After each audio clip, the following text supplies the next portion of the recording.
You're listening to ChooseFI Radio. The blueprint for financial independence lives here.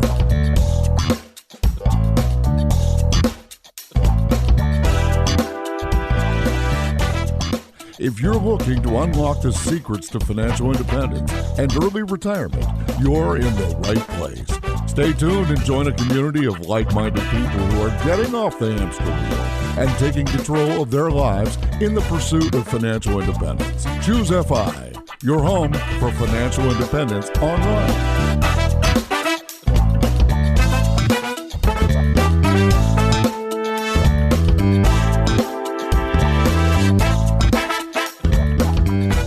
Apparent that FI just gives you options. Your flavor of FI, how you choose to tackle this game, looks different for all of us. The rules are the same.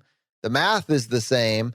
But what it looks like when you reclaim that freedom, what it looks like when you decide how hard you're going to lean into it, how fast you're going to pursue it, how aggressive you're going to be, it's a balancing act between what else you have going on with your life. And it's real easy to get caught up in the dogma of keep your head down, do everything to get a 95% savings rate. Do it for 2 years, and then you're done. No matter how horrible it is, just do it. It's easy to get caught up in that. But that's not life. It's not realistic. It doesn't really reflect what a lot of us do. A lot of us really just try to find that balancing act of, with a little bit of intention, I'm able to carve out X amount of freedom, and I'm able to align my spending with my values. That is the story today. We're speaking with Jessica and Corey from the Fioneers, and it's going to be a look at ChooseFI, SlowFi, and once you have that taste of bandwidth, what you can put it back into. Very excited to dive into this episode, and to help me with this, I have my co-host Brad here with me today. How you doing, buddy? Hey, Jonathan, I am doing quite well. And yeah, this should be a phenomenal conversation. I know Jessica and Corey told us that we're focused on enjoying the journey along the path to FI, and that they don't want to be miserable for the next 10 years just to reach this FI number earlier, right? They want to design lives that they want to live into, not run away from, right? So many people are running away from things. But when you design a life that you love, every second of it, that's the goal. Right. So I love this concept of SlowFi, and I can't wait to really chat with them and dive into this on how they conceptualize it. So with that, Jessica and Corey, welcome to ChooseFI. Thanks for having us. Yeah, excited to be here, guys. So Corey, before we were talking about financial independence for you and Jessica, you were writing about personal finance. In fact, I believe you started talking about personal finance. Your first iteration of a blog was back in 2011. Let's talk about how you got your spouse on board. Yeah, that's such a good question. So I have been blogging for, can't believe, on and off for 9 years now. That seems crazy to even say out loud. And I started blogging just to kind of wrestle with how do I manage personal finance.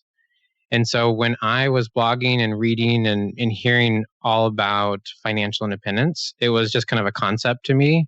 It was something that others were seeking and pursuing and achieving, but it didn't really resonate, to be honest with you.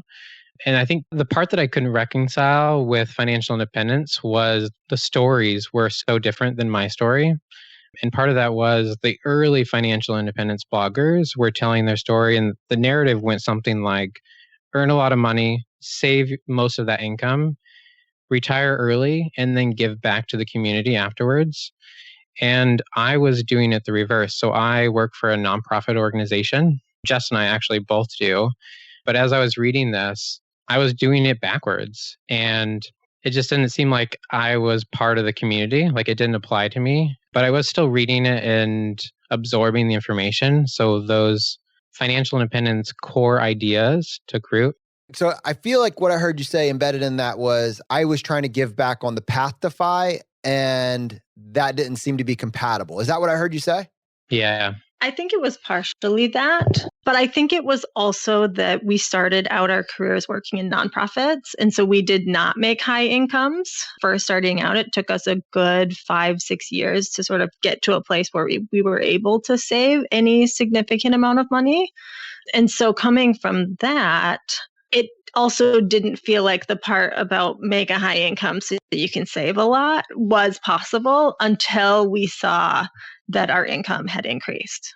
Yeah, that's interesting. When you see the only examples of something all fitting into one tiny little box, it's hard to imagine that it would work for you, right? And I think that's why we've said all along here that that stories are what make the world go round, right? Like you see yourself in a different story, and almost undoubtedly people are going to see themselves in your story, right? Which is pretty cool about sharing what you've done along the way. And I guess, Corey, I'm so curious. So, all right, you found blogging, financial blogging in 2011. That was like 4 years before I did. I mean, that's way back in the day. I mean, talk me through like, how did you even know to start a blog? I mean, there weren't that many, like in the cosmic scheme of things, it wasn't as crazy with the number of blogs as there are now. Like, how did that happen? And what did you even talk about if it wasn't FI? That's what's funny. Like at this point, like to me, personal finance is FI, right? It's the obvious conclusion of it. But like, were you doing like, listicles of like 14 ways to save money? Yeah, I'm joking, obviously. But tell me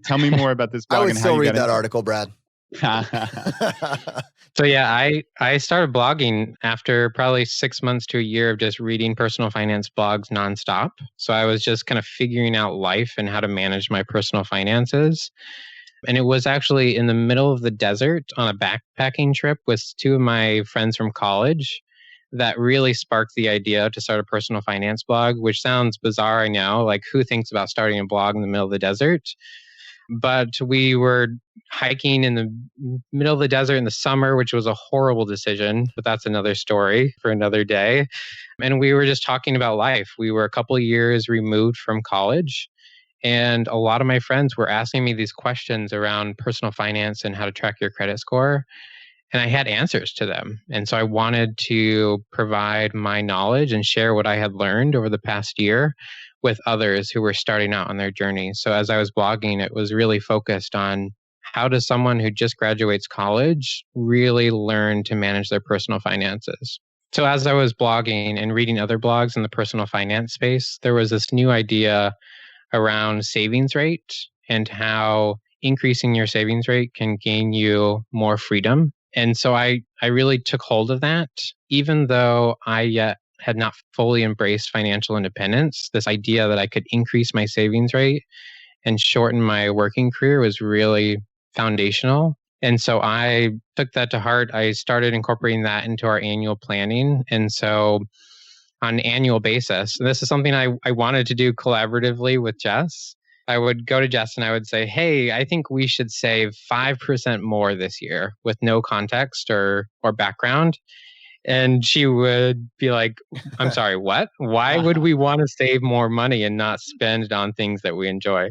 And at that time, it was interesting because I didn't understand it at all. And so he would come to me, and this is the first time in our lives we're actually like making enough money that we can like sometimes go out.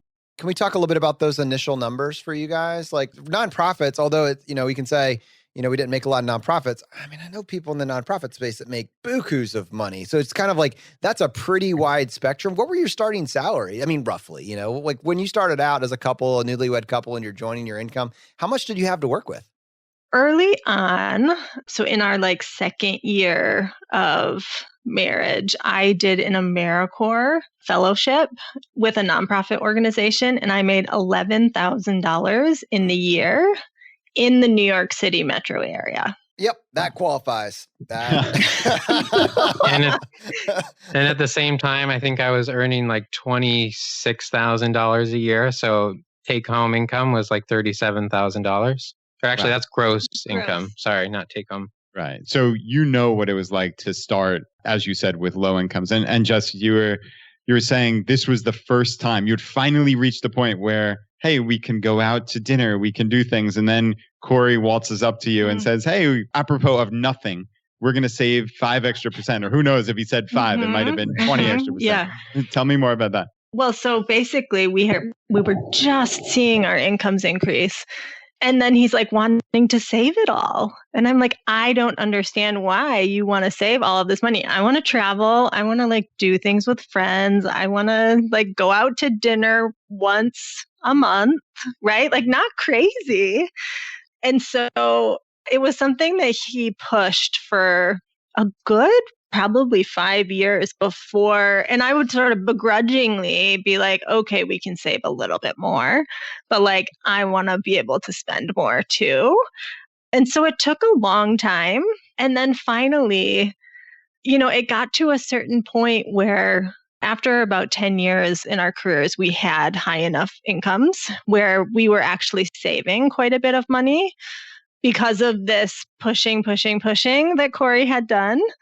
And then we did a book swap a couple of years ago. And the book that he gave me was Your Money or Your Life. And so I read the book, and at first I was like making fun of it. And then as I got through it, I was like, oh my goodness, is this real? Like, is this actually a thing that we can do? And so I turned to him and he was like, oh yeah, our timeline's like 12 years. We've been doing and this. I was like, and I'm like, oh, wait, what? And this was like the first time in my life that I had really comprehended what it means to retire. Like at what point are your finances to a place where you can retire? I think I had previously thought that it was just save as much money as you can and maybe you can retire someday. And so that was I think a really pivotal moment for me to really understand the why. Like, why is it that we would be saving money? I think one question from that book that really stuck out to me was, what would you do if you didn't need to work for income? And at the time, I was in a really toxic job. I was really miserable, so I think there was good timing for me to read the book. And I had no idea how to answer that question. I felt like was really disconnected from the things that I enjoyed. And I couldn't tell you what I would want to do. I was like, all I want to do is sleep for like a year. Just wake me up next year. Yeah. So it was a really neat, anyway. The lesson learned in trying to get your partner to adopt financial independence is to not lead with numbers and spreadsheets. It's to lead with the why. And that took me 7 years to learn. So yeah, I was going to say, Corey, come on. I think you're in the FI spouses Hall of Shame here. If you tried this for, as Jess said, 5 years and didn't change tactics, didn't realize it wasn't working. Can we give Corey a little, it's not exactly credit. I agree. It's the Hall of Shame, but Corey, he just kept pushing it. And by the time Jessica was ready to have the conversation, it's like, oh, I'm open-minded. He's like, good. We've actually been doing this the last 7 years. We got 10 to go and we're done. Exactly. She always said yes when I would ask her if we would save more money. She eventually came around, and part of that was just convincing her that it wasn't deprivation. It was, our income's growing. We're saving a little, we can save more without even realizing it. Clearly, we're going to talk about that some more. But before we do, we'll be right back.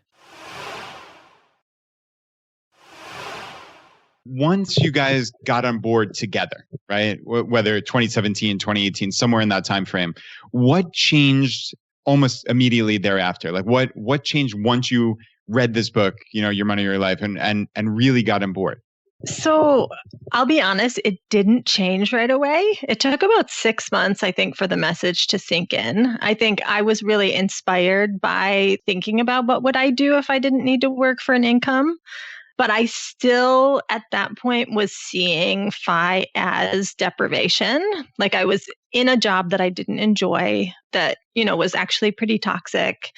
And my picture was still, I need to keep doing this for 10 more years to be able to reach FI, and then I can do whatever it is that I want to. I think I did not have that perspective that I could switch careers and something else would be better, right? And so it was about 6 months. And then we clearly we have our best insights when we're off the grid, because we were at a cabin up in Maine without internet. And we were talking through it and we were hashing out, do we want to do this? If we do, what do we want our path to look like? I'm not happy doing what I'm doing right now. So it can't mean that I keep doing what I'm doing so that we can reach FI in 10 years. We need to commit to ensuring, and the motto of our blog is that the journey to financial independence should be as remarkable as the destination. And that conversation that we were having really solidified that for us. And I think at the time it was still focused around retiring early, but that we wanted to make sure that we weren't miserable along the way. We had gotten and, read and heard podcasts where people were giving advice, particularly people who had retired early. So like the Mad Scientist or Carl from 1500 Days or even JD Roth were saying they wished that they had taken a slower path because they thought that they would get to financial independence and everything would be better. And they realized that that just didn't happen. And so they wish they had focused on their lifestyle along the way. And so during that trip, we made basically, that was our commitment point, that like, we're going to do this and we're going to do this together. So what changed immediately right after that? More than we expected. So about 1 week after we got back from that trip, work got really hard and I started having panic attacks. And the panic attacks were so severe that I was not able to continue working. And so, really quickly we got from this place of saying, yes, we're going to pursue FI to me looking at our numbers and saying, can I just quit? Should I take a leave of absence? Should I try to continue this? Which was not really an option. And it was really that moment, I think, for us that helped us to understand this idea of incremental freedom that you gain along the way to FI. I think before that, we were still thinking like you're either financially independent or you're not. For me, at least, it was like we had this money, but it was like monopoly money and didn't really like mean anything. And so then finally, when we got to the point where we're making a decision if I should just quit my job and take time off or whether I should do the disability. I'm looking at the numbers and I'm like, okay, so this is what we have in our emergency fund. This is what that means, right? 9 months worth of expenses. And then like a light bulb went off in my head and I'm like, oh, but we are saving 50% of our income. So if I quit my job, we actually aren't even tapping into the emergency fund. It was like that didn't connect with me until that moment. And then from there, I realized like, oh, of course, like absolutely, I should not keep doing this. Right. And so I did end up taking the disability and taking about a 6-month leave of absence and ultimately quitting from there. But it was a really pivotal moment to say, FI is not all or nothing. And we can grab hold of this freedom that we gain along the way to FI to make our lives better. Yeah, I love that. Incremental freedom. That's a cool way to term that. And it enables you to have options, right? In this particular case, getting you out of a very toxic job for, toxic situations for people, right? When you have financial stability, it gives you options. It gives you freedom. In your case, you had both of these things, right? 9 months of an emergency fund and a 50% savings rate. And I mean, frankly, if you had either, you would have had flexibility, but to have both. And, right. I jokingly ripped on Corey a couple of minutes ago, but I mean, obviously bravo to Corey for having done this for years and years and years. Maybe he could have come up with a better strategy, frankly. I'll take that as a compliment, though. That's of course. I mean, and that's beautiful, right? Like to get out of toxic situations. So, I mean, it's marvelous. So you did take 6 months of disability, right? Yep. And then I quit my job and then decided that so during this time, we also were learning all about different types of options, different ways that people were using financial freedom. And one thing that we started hearing about was this idea of ChooseFI. And so this idea of ChooseFI is that you have enough already saved in your retirement accounts that if you were to leave them untouched, so you didn't add or take any out, you would have a comfortable retirement. So for us, that's, say 62. And so we learned about that concept. And then from there, I guess what that means for people is that if they actually do want to take that ChooseFI route, all they actually need to do is cover their actual expenses to then be able to still have a comfortable traditional retirement. And so when I was thinking about then going back to work and what kind of job that I wanted to make sure that I would still be able to stay even and take care of my mental health, considering that I had, worked really hard over the 6 months to improve that. So it almost felt like a no-brainer to take a part-time job for me because we were at that ChooseFI point, and our original timeline was like around 10 to 12 years, and working part-time once we did the numbers, everything else staying the same meant that our timeline increased by about 2 years. And so take 2 years? That's it. Yeah. And it was me taking a 50% pay cut. I want to slow down and actually weave an example for our audience of ChooseFI, because I remember when I passed that number, how excited I was and what a big deal it is. Mm-hmm. So for context for people, when you front load your savings, when you're aggressive earlier on, it means that you don't have to work as hard later to get that number that someone that just figured it out in their late 50s, early 60s is going to have to do, because the longer you are out from this timeline, the more compounding is actually working towards your benefit. So for example, let's say that 30-year-old got the wake-up call and worked their tail off. And between the age of 28 and 35, they were able to save up $300,000. At the age of 35 years old, they have $300,000. This ChooseFI calculation says if 62 is your number, so at 62, that's when I want to make sure I've hit my number. So take 62, divide your current age, that leaves you with 27 years, assuming you could make an 8% return, which is just the normal throwaway percentage that we use on these types of long-term calculations. If you never put another dime towards your investments, that $300,000 is going to look an awful lot like $2.4 million at the age of 62 years old, assuming you never contribute another dime. And what that means for you practically is because you front loaded that work, now you're just coasting. You're spending every dime you make from now till 62. You never save another penny. You still hit your FI number at the age of 62. Now, there's a lot of variables that we're not accounting for. That's not a comprehensive look, but just as a give yourself a pat on the back, acknowledge the work that you've put in early on and say, holy crap, this is a win. It's a big deal to recognize that, and it's indicative of why you just got to get started, my friends. Get started. Sorry to steal your thunder, but I didn't want to gloss by that. I hope someone stops, highlights that, runs that calculation this week for themselves. Mm-hmm. What is your ChooseFI number? Yeah, and I actually wanted to ask you guys about the ChooseFI calculation. So clearly, like you said, Jess, you just have to cover your expenses. Your income has to cover your expenses. Now, obviously, you need to know what your expenses are. Right? I mean, that's a crucial aspect of this. But clearly, if you had a 50 to 60% savings rate before, there's a lot of slack here. And I'm curious how you guys looked at this conceptually, just the nuts and bolts numbers. But then also, did you game this out for years of, okay, Corey's going to work full time for these number of years, or we're going to maybe both work part time? You're really defining your lives. Did you talk about this at the outset of this kind of ChooseFI? Talk me through both the numbers and how you were approaching it mentally. I know, Jess, obviously at the beginning of this was get you out of a toxic situation. And that might have been just the overriding, and that was the only thing. But I'd love to hear how these conversations developed. Yeah. So originally, when I went back to work part-time, I was going back 3 days a week, but I had negotiated upon start that I could go up to 4 days a week at a certain point if I wanted to. And so about 6 months in, they asked, oh, do you want to go up to 4 days a week? And I was like, oh, yeah, we need to talk about that.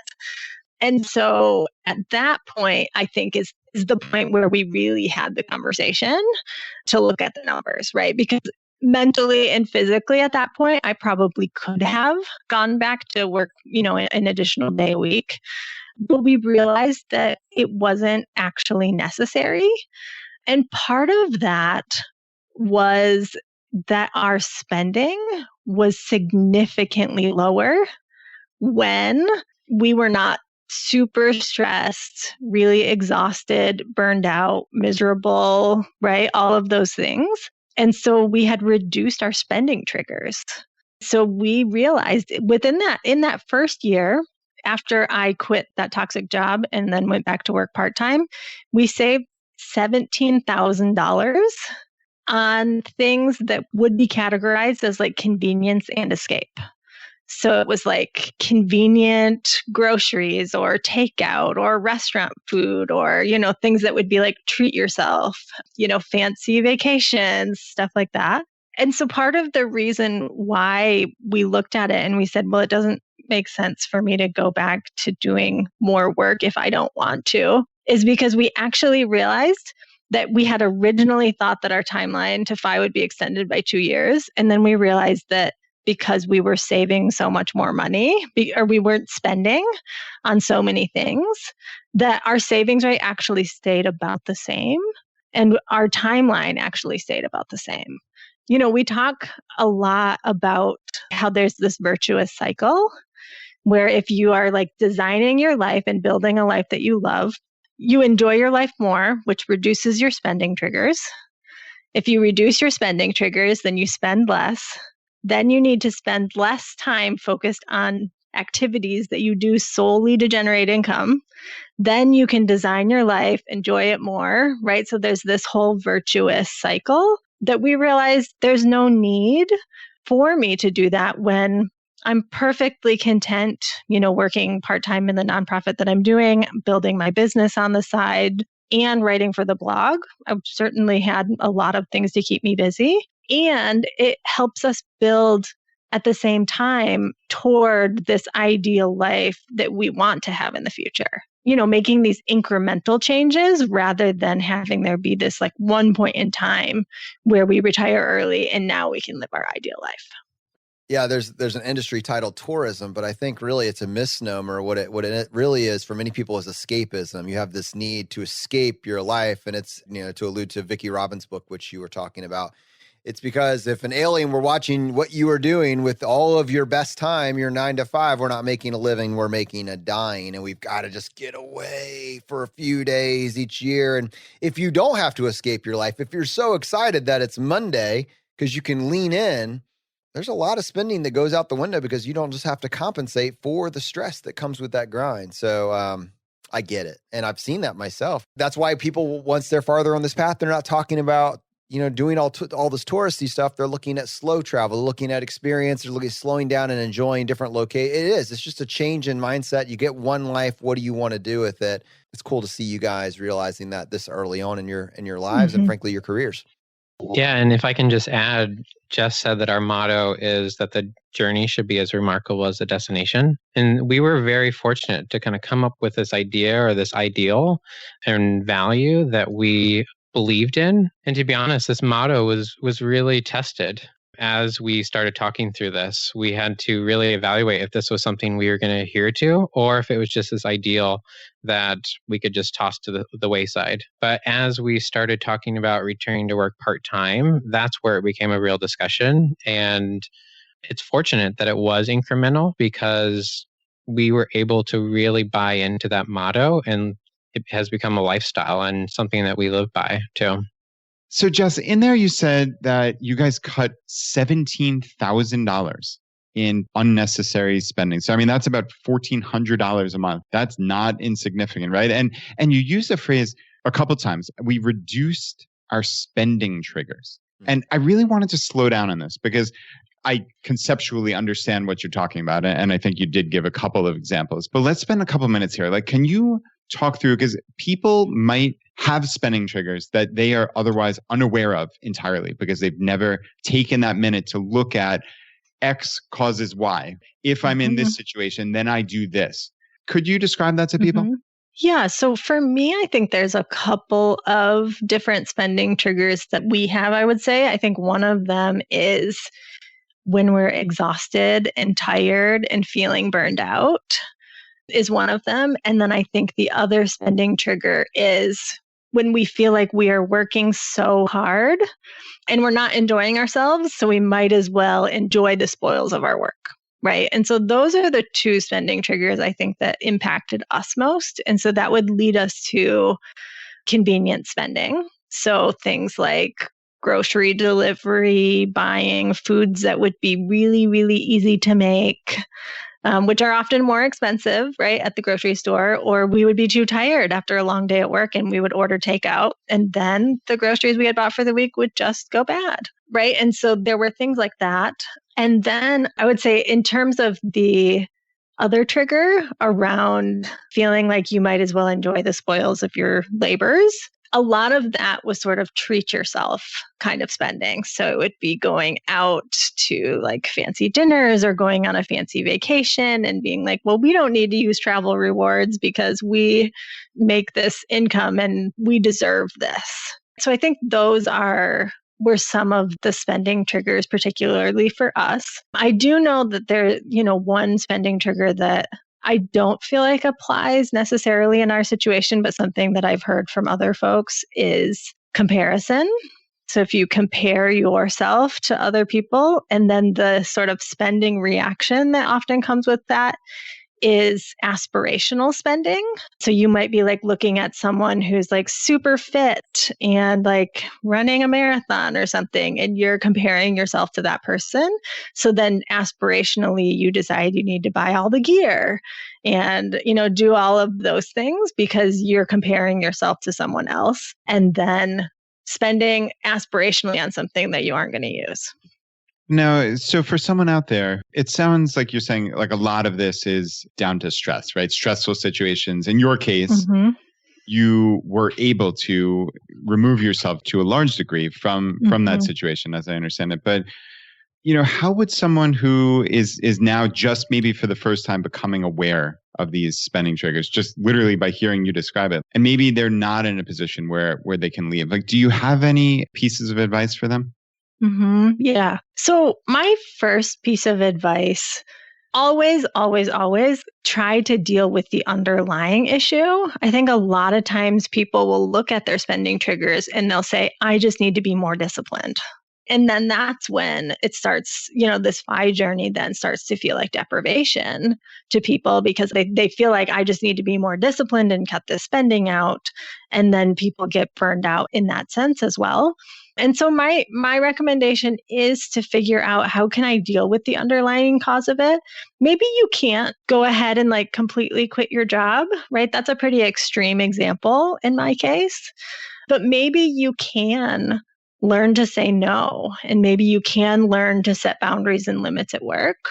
Or maybe you can make some of these like smaller quits in your life, right? Maybe you can say, can I quit my commute for a few days a week? Am I able to negotiate working from home for a certain amount of my time?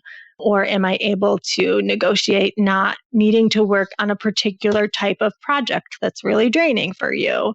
So figuring out what are those small incremental changes that are possible in the situation. And hopefully people are able to make those incremental changes before it gets to a crisis. Yeah, that's a cool way. Smaller quits. I never would have thought about that before. But yeah, that's a neat way to just rack up these little wins, if you will. But you look for these pain points in your life, right? And are there ways to get rid of them or mitigate them in some way? So yeah, that's really, really cool. Yeah. One thing that I recommend to people is if they can actually track their days. And so even for over the course of like a couple of weeks to actually track your days of like, what are the different things that you've done? And then rate on a scale of 1 to 5, like how much was this energizing or not? And how engaging was this? And then you can start to identify what are the things that are really draining your energy. And then figure out how to eliminate those or minimize them. And I think that's a simple practice that can help people to reduce a lot of this, I think, stress and burnout and exhaustion that leads to spending triggers. So Jess, I know that you shared on this podcast, but you've also let us know, and you're very public on your blog, that one of the things that you struggled with is anxiety. As we talk about your anxiety and the spillover into your finances and your financial plan, what impact has understanding this ChooseFI calculation had? Can you maybe just talk to us about how you originally learned about ChooseFI and how it's impacted your mental health? Great question. I'll be honest, I think that was not the thing that contributed to the anxiety. So I think the anxiety at first came from this idea of having a scarcity mindset.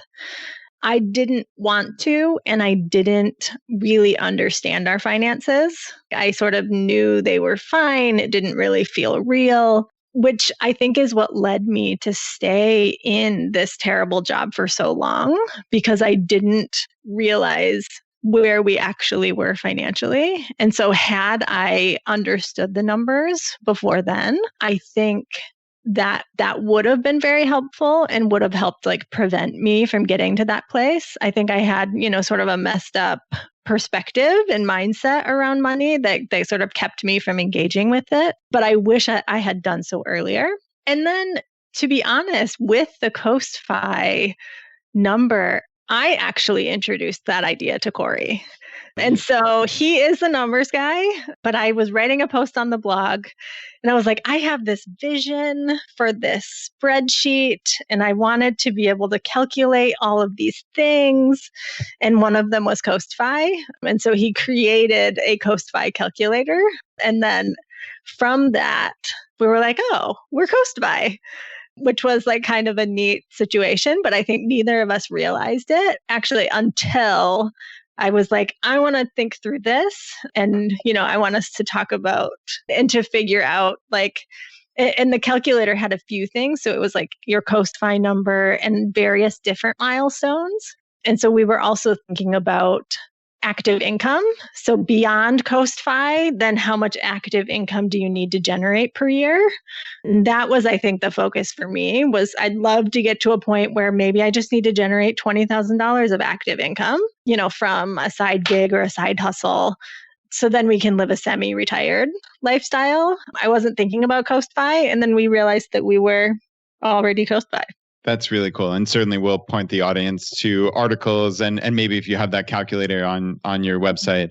But Corey, for the listeners now, talk us through like, how do you conceptually think about this? So, because there are a couple different variables. Like I'm assuming, do you start at the dollar figure you need at FI and then work backwards to get to like a net worth amount you need now to coast there? Or like, this is a wild guess just off the top of my head. So please illuminate me and certainly the audience on how you thought about this.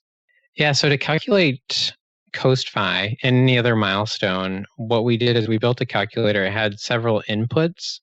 It's current age, traditional retirement age, your current investment balance, any debt. We don't have any debt other than our mortgage.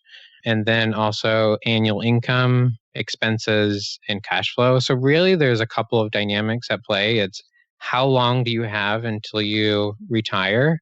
How much money do you have or what's your assets? And what's your cash flow and or savings rate? And so it's kind of like those are the three levers that you can pull. Although you can't really adjust, you can adjust how long it is until you retire. You can't adjust your age, but you can certainly extend out or shorten your retirement age. And then your investment balance is what it is. And then obviously you can adjust your savings rate too. So for you guys, do you start with an age in mind or like what was the starting point of this? Because as you said, you can't change your current age, clearly. You can't change your current investment balance. But, just looking at, okay, are we at ChooseFI today to get us to a retirement point at 78, right? Like you might figure that out. And then, okay, we need to work for a couple more years to get that down to 65 or whatever talk me through how you guys thought about that and what age did you pick to eventually have that number? So we put in a few different scenarios. I think we originally started with a traditional retirement age of 65, and then we're able to, change up some of those numbers. Another thing that we did also was to play around with like, what is the safe withdrawal rate that we would be comfortable with? And what is the expected market return? I think we're not quite as optimistic. So we put a 5% and a 3.5% withdrawal rate in there. So we're ChooseFI to retire at 65 with a 3.5% withdrawal rate and a 5% growth. Right. So yeah. That's good though. I mean, everybody has to have their own level of security when you look at numbers. We're all just guessing ultimately, right? So, and that is the 5% is adjusting for inflation for our readers as well, for listeners. Very nice. Yeah. I mean, I tell you, the way that you can lie with statistics will just break your mind. It's average returns, CAGR. It's not fun. Inflation adjusted, real returns. So I think for us, when we think about ChooseFI gives us a feeling of freedom and flexibility to be able to start making decisions in the direction of, the life that we want to be living. In reality, Corey is still working a full-time job, which he enjoys. I'm working part-time. We're saving about 55 to 60% of our income. So we're not actually behind in terms of like the way that people are pursuing FI. I think the idea behind this for us is that at a certain point, we're still in that accumulation phase, but we're starting to make those changes and shifts because we feel a sense of freedom. Yeah. And what are you doing, with that freedom? So, to set you up, Corey, you're leaning into your full-time job right now, no plans to move or make any changes there. You have the Fioneers.com, which I know you're both passionate about. Jessica, what about you? I mean, I think you were doing some coaching on the side. Like, give us a little sense of what you're doing with your bandwidth as well right now. Yeah. So a good part of it goes to running the Fioneers, but I have also started doing like lifestyle coaching specifically for people who are pursuing FI, who want to figure out how to design lives that they love along the way to FI, and particularly for people who are in a situation where they feel burned out and they're to that point where they're like, I'd love to be able to think about what I would do if I didn't work for an income, but I don't even know how to do that. And so I've been doing some group coaching with people. So that's been really fun. And I think the ultimate goal for me is that I would love to be able to take that business and the blog.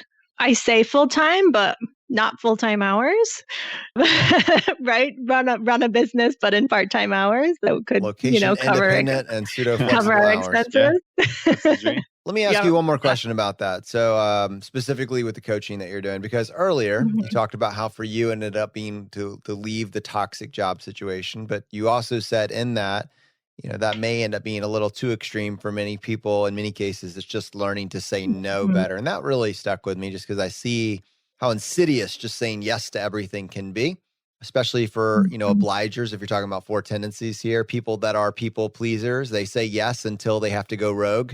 And so I'm just curious, in the context of what you're doing with the coaching, tactics and strategies for saying no in a toxic work situation. If we're thinking about who these people are that are getting the most value for this show, certainly a lot of us derive value from this ChooseFI calculation, but the other are people listening to this, they're saying, I'm burnout. I don't know if I can keep going. I'm scared to walk away.